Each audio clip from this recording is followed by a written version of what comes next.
เคยไปตีเซิกตีหยังอยู่บ่สมัยสงครามอ่ะบ่ปู่ โอ้ยไปเวิร์ด เคยเป็นทหารเป็นหยังนำเขาอยู่บ่ เป็นทหารโดยเป็นเขาคอย สมัยตะกี้หั่นใดสมัยสงครามฮะ สงครามแห้งๆไปพุ่นผู้ชุกผู้คูณไปเวิร์ด บ่ ไปคักเชิกเบิดในประเทศเรานี่ไปเบิด จักปีล่ะ เออ อายุเจ้าฮะ อาหารอยู่นี่บ่ห้วยมันสิเข้า100 ปีอะไร โอ้ไปตีซึกสมัยฝรั่ง ฝรั่ง ตะกี้น่ะบ่ ฝรั่งบ่ทันได้เป็นทหารฝรั่งเขาสิเอาไปเป็นทหารโตดไปไทยบ่ไปบ่เป็นข้าฝรั่งเลย มาวันนี้มันสมัยอเมริกาบ่ มาอเมริกามาคุ้มครองอยู่นี่ ไปเป็นทหาร เอ้ยหน่อยเขาเอาไปเป็นทหารก็จับเป็นได้ไปเป็นเลย ทหารฝ่ายใดล่ะ ไป เวียงจันทน์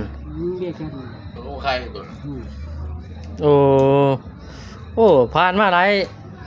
สนามรบแล้วเนาะพ่อปู่เนาะ โอ้ยครับเรื่องเชิกนี่วัดอยู่ในเมืองเรา ผ่านมาเบิดแล้วเนาะจนมาได้ ผ่าน สมัยซุมื้อนี้เนาะจน อืม หลอดมาได้เนาะ อืม โอ้พี่น้องสมัยตะกี้อายุเพิ่นได้90 97 98อ่ะ 97 98 ปาตัวนี้ เก้าอะไร ว่า มันแค่ปีเดียวก็ได้สิได้โดน นี่คือปอปูปอตรวจของ ที่บอก ข้าพเจ้าเองเนาะครับเนาะอ๋ออายุ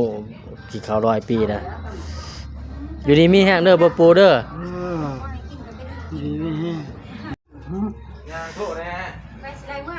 อยู่ดีมีแห้งเด้อปอปูเด้อ เออ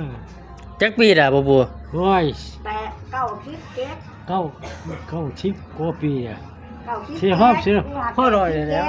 จอเท่าไหร่ก่อ แต่คิดเก็บของ เข้าคิดเก็บเข้าคิดแปด ปอปูหาเท่าไหร่ก่อ เก้าคิดเก็บ 97แล้ววะปอปู 97 98มันสิได้เข้ารอยอะไร โอ้อยู่ให้ เออ 100กว่าพุ่นเด้อปอปูเด้อ เออ นี่ปอปูปอตรวจ เออ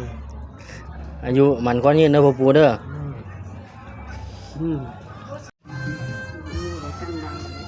เมื่อยแห้งอะบ่หรือว่าจะได้ มันบอกมันจะตื่นหนักมากไอ้นะของเมือง ยามกลางคืนนั่นไอ้บ่